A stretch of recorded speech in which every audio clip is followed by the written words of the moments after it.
L'information continue sur Al24 News. Merci de nous rejoindre. Voici les principaux titres de l'actualité de ce vendredi 28 mars. Nouvelle escalade de la violence sioniste dans la bande de Gaza, au moins 43 martyrs et 115 blessés durant les dernières 24 heures. Les massacres visent à exterminer les familles essentiellement sur fond d'une intensification des opérations au sol et l'aggravation de la situation humanitaire. Le Liban se réveille lui aussi sous une pluie de bombes sionistes après 4 mois de trêve. L'agression a touché la capitale Beyrouth et une large frange du sud du pays. Le président Aoun rejette la reprise de l'escalade alors que l'on avance déjà un bilan qui dépasse les 10 martyrs.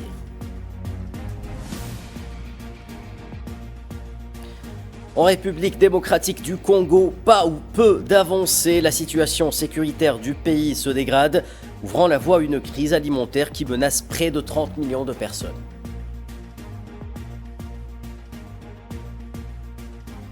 Et puis le drame en Birmanie, un séisme d'une magnitude de 7,7 frappe le pays, faisant 144 morts et près de 1000 blessés dans un bilan provisoire. La Thaïlande est également touchée.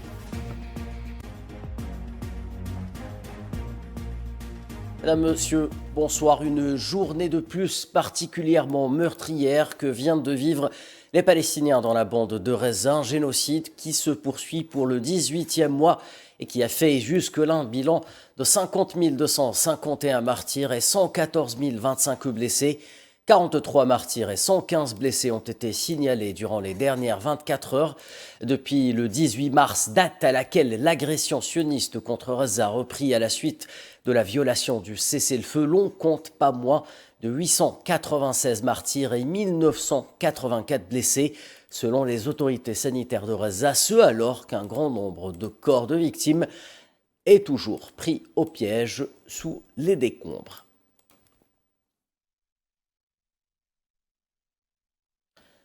Le quartier des Oliviers ou Hayy Zaytoun à Gaza s'est réveillé ce vendredi sous le choc d'un énième massacre perpétré par l'occupation lorsque celle-ci a pris pour cible la maison d'une famille faisant 14 martyrs, dont plusieurs enfants. Entre les mains d'un médecin, il tente de reprendre son souffle après avoir échappé à l'horreur. Le visage couvert de poussière et de larmes, marqué par la peur et la douleur. Cet enfant rescapé est l'un des survivants du bombardement meurtrier qui a frappé à l'aube une maison dans le quartier des Zaytoun, au sud-est de la ville de Gaza. Dans ce massacre, 14 civils palestiniens sont tombés en martyrs, dont des femmes et des enfants. Plusieurs autres ont été blessés, tandis que certaines victimes restent encore ensevelies sous les décombres. Les maisons avoisinantes ont également été touchées, causant des blessés supplémentaires parmi les habitants du quartier. La horde sauvage sioniste n'a pas de limite. Elle a également ciblé la partie est de Rafah, dans le sud de l'enclave. Les forces d'occupation ont pris pour cible des Palestiniens à proximité du rond-point d'Al-Mashrou', faisant un mort et des blessés. L'armée sioniste poursuit ses opérations militaires terrestres et aériennes contre les Palestiniens. Depuis dimanche dernier, les forces sionistes mènent des incursions à Beit Lahia et Rafah. Leur nouvelle stratégie, lancer des assauts violents, puis se retirer de la zone. Ces agressions sionistes surviennent alors même que des négociations sont en cours pour tenter d'instaurer un cessez-le-feu déjà violé à plusieurs reprises par l'armée d'occupation. Ces génocides sionistes s'intensifient à l'approche de l'Eid al-Fitr, fête religieuse marquant la fin du mois sacré de Ramadan, transformant ces jours censés être consacrés aux prières et à la joie en un cauchemar de sang et de ruines. Plus au nord, à Jabalia, au moins 3 personnes sont tombées en martyrs, parmi elles un enfant. Un massacre de plus commis contre des réfugiés dans des tentes de fortune dans la région de Fahoura.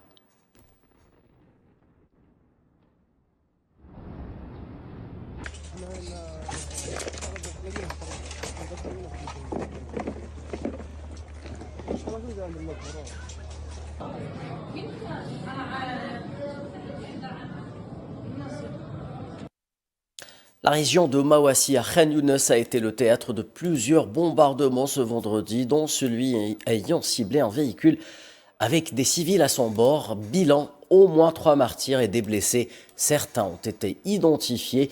Il s'agit en l'occurrence de Mahmoud Adouane, Sami Hijazi et Ismail Chekchek.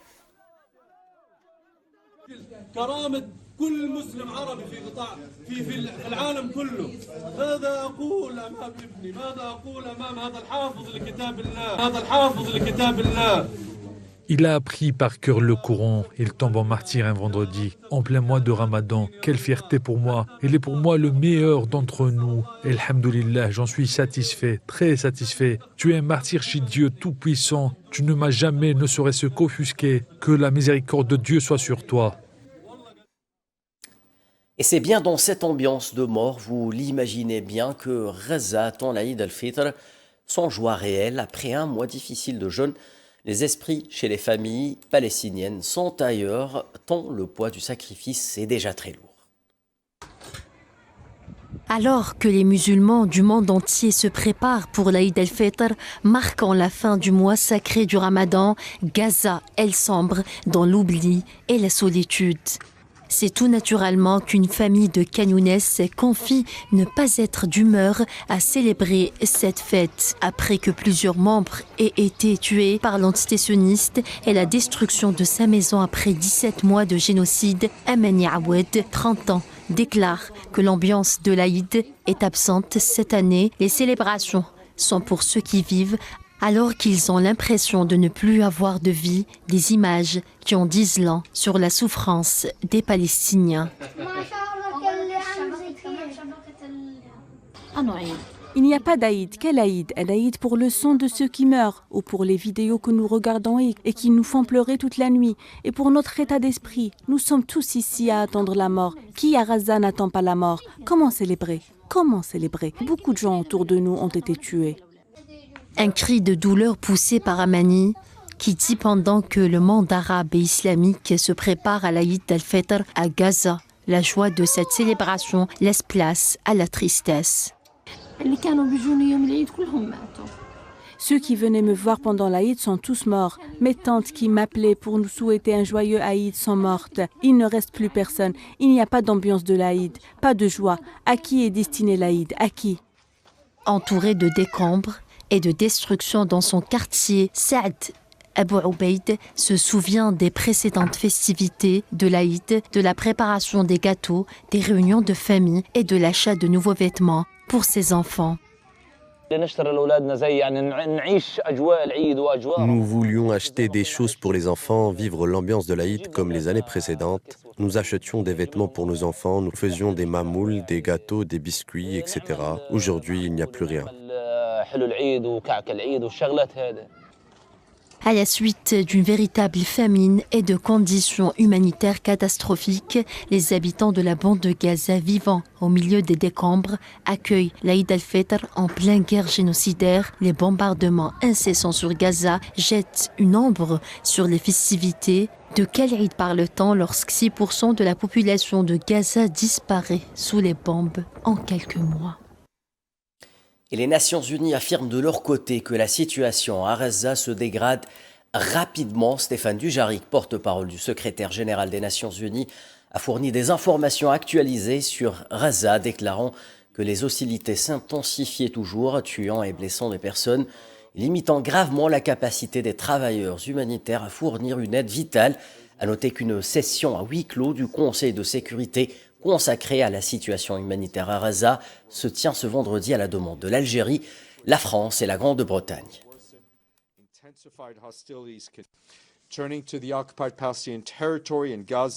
Concernant les territoires palestiniens occupés à Gaza, nos collègues humanitaires nous informent que la situation continue de se dégrader rapidement. Les hostilités s'intensifient dans toute la bande de Gaza, faisant des morts et des blessés et limitant considérablement la capacité des travailleurs humanitaires à apporter une aide vitale. Comme nous l'avons mentionné plus tôt cette semaine, depuis le début de l'opération terrestre à Rafah, dimanche, plusieurs ambulances de la défense civile palestinienne et du Croissant Rouge palestinien ont été touchées alors qu'elles tentaient de secourir les blessés et leurs équipages se sont retrouvés bloqués dans la zone.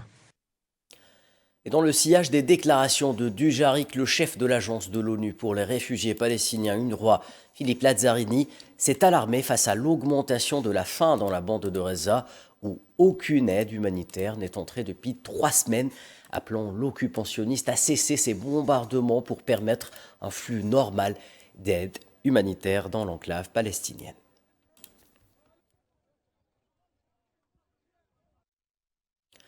En Cisjordanie occupée, les incursions sionistes à Jénine, Tulkarm, Naplouse ou encore El Khalil se poursuivent pour le 3e mois consécutif désormais. L'escalade des violences ne cesse de s'étendre à l'ensemble des territoires occupés de Cisjordanie. L'agression en cours intervient dans un contexte d'escalade militaire, de renforts massifs, d'attaques contre les marchés, les magasins et les destructions massives d'infrastructures et de maisons. Par ailleurs, des bergers palestiniens ont été agressés par des colons sionistes dans le nord de la vallée du Jourdain, faisant plusieurs blessés.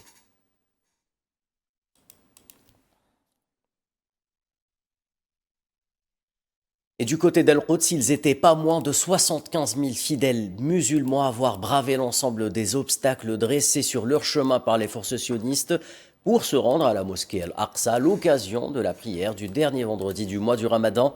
La mosquée sainte qui avait déjà accueilli 180 000 fidèles hier soir dans le cadre de la prière de la nuit du destin.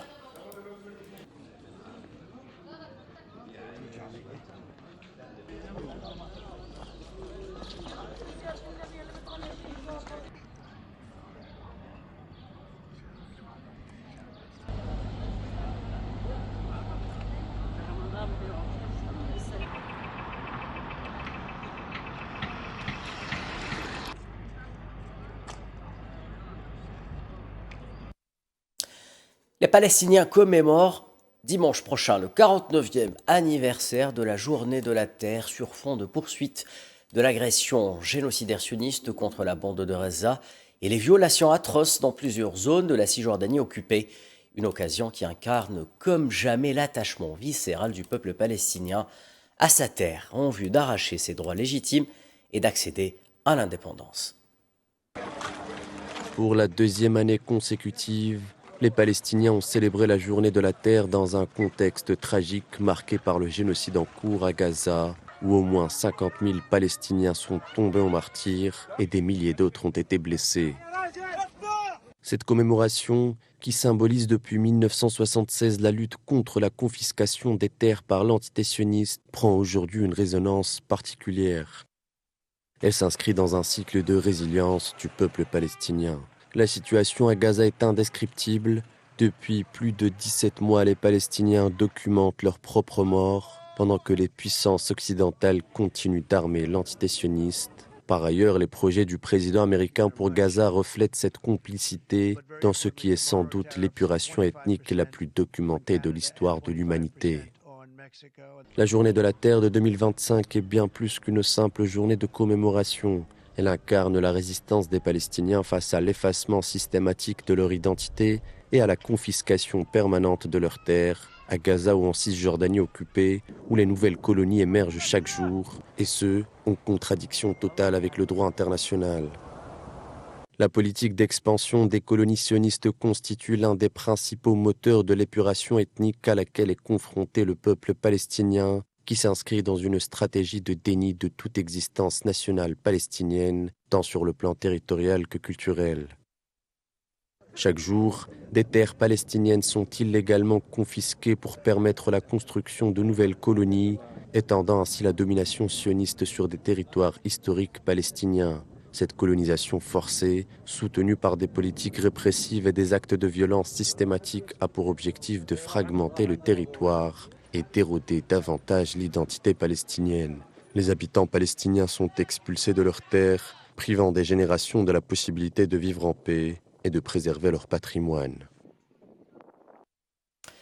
Direction le Liban, je vous en parlais en titre, le pays est de nouveau plongé dans le chaos. Les bombardements sionistes ont repris après 4 mois de trêve. Les raids sionistes ont ciblé la capitale Beyrouth ainsi que des villages situés dans le sud du pays, à l'image de Barachit, Blita et Yahmar Shaqif. Le bilan global des raids sionistes dépasse les 10 martyrs selon les chiffres avancés par le ministère de la Santé libanais. Rappelons qu'un cessez-le-feu est en vigueur au Liban depuis novembre 2024, mettant fin à des mois d'agression menées par les forces d'occupation sionistes. Les autorités libanaises ont signalé près de 1100 violations de la trêve par l'armée sioniste et la mort en martyr de près de 100 personnes.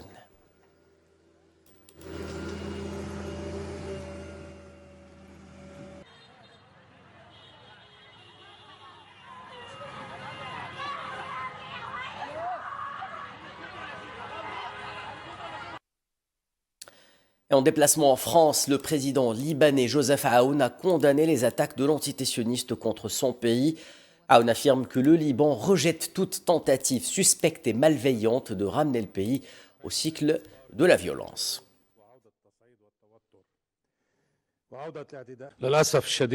Malheureusement, nous venons d'apprendre des nouvelles concernant le sud et Beyrouth, ainsi que le retour de l'escalade des tensions et la reprise des agressions israéliennes contre notre pays et près de notre capitale. Nous condamnons fermement cette situation et rejetons toute attaque contre le Liban ou toute tentative suspecte et malveillante de replonger le Liban dans le cycle de la violence.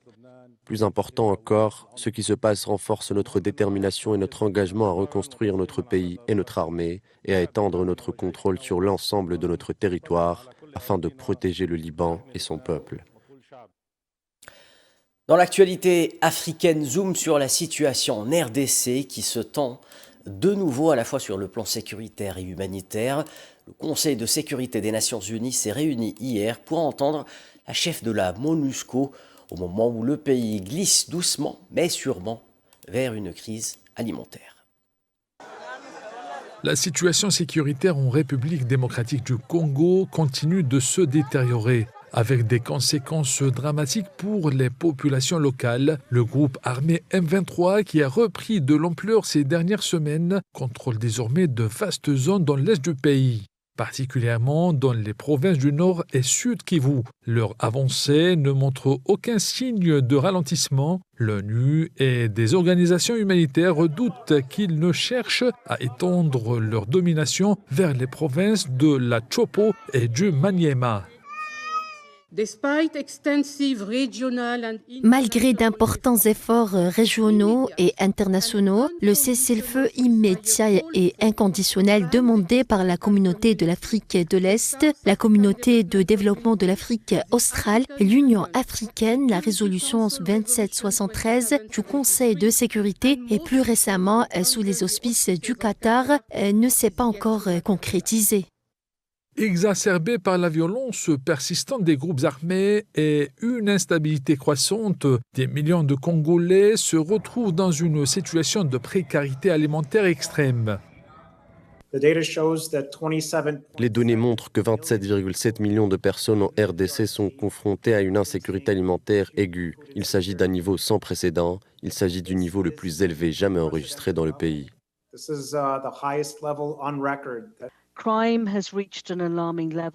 La criminalité a atteint un niveau alarmant.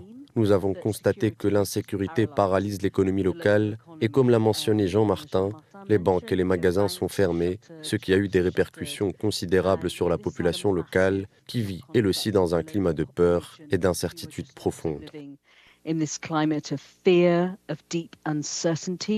Les Nations Unies et diverses organisations humanitaires ont exprimé leur inquiétude croissante face à l'aggravation du conflit en RDC. Les responsables de l'ONU appellent à une réponse internationale urgente pour prévenir un effondrement total de la région. Les troupes d'Afrique australe ne pourront pas quitter l'est du Congo tant que le groupe armé du M23 ne sera pas retiré de Goma et de son aéroport. Ce sont là les dernières déclarations de la ministre congolaise des Affaires étrangères. Elles interviennent 2 semaines après que le bloc a annoncé un retrait progressif et la fin du mandat de ses troupes en République démocratique du Congo. Aujourd'hui, donc j'ai encore une activité avec ISS. It will be a gradual withdrawal. Obviously, it cannot happen overnight. Ce sera un retrait progressif, évidemment, qui ne peut pas se faire du jour au lendemain. Ce sera un retrait responsable, car il tiendra compte des réalités du terrain, mais il doit aussi être réalisable, opérationnel, réalisable. Et pour cela, des préliminaires sont nécessaires. Il faut que le M23 et les FDR se retirent de Goma. Il faut que les routes soient à nouveau entièrement accessibles. Malgré le blocage du M23 et les FDR, il faut que l'aéroport soit à nouveau opérationnel. Il faut donc que l'accès soit accordé aux autorités congolaises ainsi qu'aux Nations Unies qui ont proposé leur aide pour rétablir l'aéroport. Operationality of the airport. Conflit en Ukraine en déplacement dans l'Oural à l'occasion de la cérémonie de lancement d'un sous-marin à propulsion nucléaire équipé de missiles hypersoniques. Le président russe Vladimir Poutine a déclaré ce vendredi que la Russie est favorable à une résolution pacifique du conflit en Ukraine, à condition d'éliminer les causes profondes de la situation actuelle. Poutine a par ailleurs suggéré que l'Ukraine pourrait être placée sous une forme d'administration temporaire pour permettre la tenue de nouvelles élections dans le but de parvenir à un règlement de la guerre, une idée que Kiev considère comme scandaleuse. Nous sommes favorables à une résolution pacifique du conflit. Il est toutefois nécessaire d'éliminer les causes profondes de la situation actuelle. Nous devons garantir la sécurité de la Russie dans un avenir proche. Nous accueillerons favorablement toute mesure visant à résoudre ce problème et nous collaborerons avec tous les partenaires qui le souhaitent. Il ne s'agit pas seulement des États-Unis, mais aussi de la République populaire de Chine, du Brésil, de l'Afrique du Sud, de tous les pays du BRICS et d'autres. Par exemple, la République populaire démocratique de Corée avec laquelle nous avons signé un accord. L'article 4 de cet accord précise comment et quoi faire pour nous soutenir mutuellement. Ce travail se poursuit dans les domaines de la coopération militaro-technique et militaire. La Birmanie en deuil ce vendredi, au moins 144 personnes sont mortes alors que près de 1000 autres ont été blessées selon un bilan provisoire à la suite d'un puissant séisme d'une magnitude de 7,7 sur l'échelle de Richter qui a frappé le pays ce vendredi à la mi-journée entraînant des dégâts considérables. La secousse s'est produite à 16 km au nord-ouest de la ville de Sagayang vers 12h50 locale. Une réplique de magnitude de 6,4 secoué cette zone quelques minutes plus tard. L'état d'urgence a été déclaré pour cause de catastrophe nationale.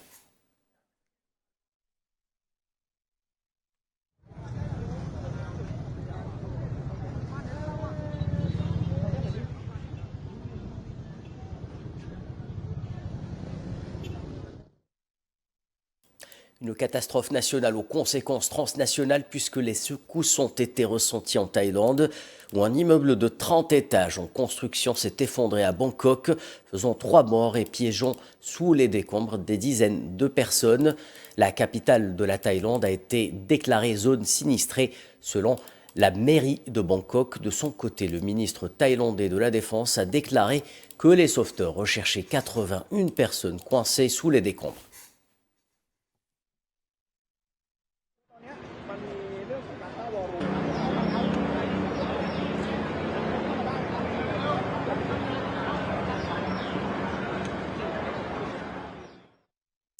Et l'avant-première du très attendu biopic Zero Youssef sur le grand martyr de la révolution algérienne, signé par le réalisateur Mounis Rammar, a eu lieu à Alger. Le film dépeint le parcours politique du martyr et tente une esquisse dans la vie personnelle et le récit humain de ce grand héros de l'indépendance algérienne.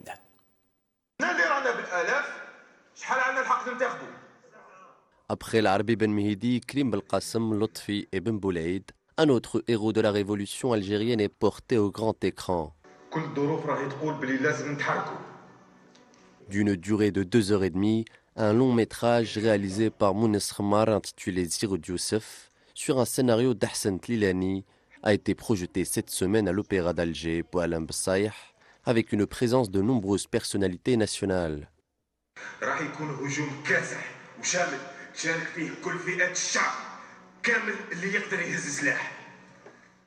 Zeroud Youssef est un film historique qui retrace la vie révolutionnaire du Shahid, sa lutte au sein de l'organisation secrète, tout en focalisant sur son côté humain. Pour le réalisateur, le cinéma qui se veut universel doit être avant tout humaniste.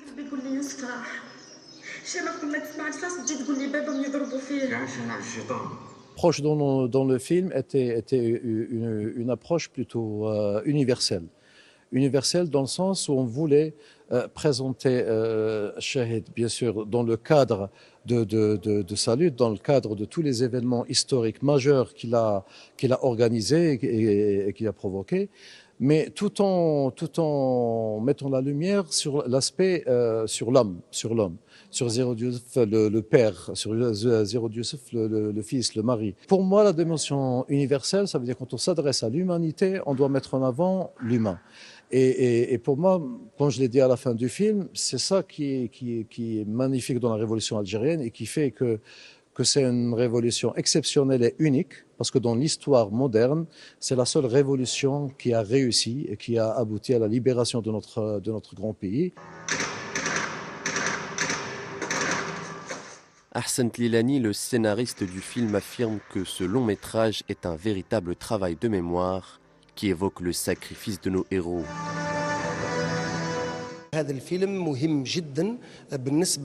Ce film est très important par rapport à notre histoire, à notre révolution, en particulier concernant le Nord constantinois. C'est une occasion de faire revivre des personnalités sacrées dans notre révolution.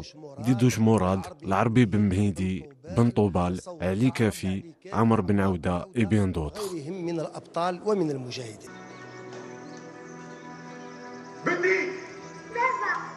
L'avant-première du film a connu la présence de cinéastes, comédiens, producteurs et réalisateurs qui ont apprécié l'approche universelle adoptée par le réalisateur.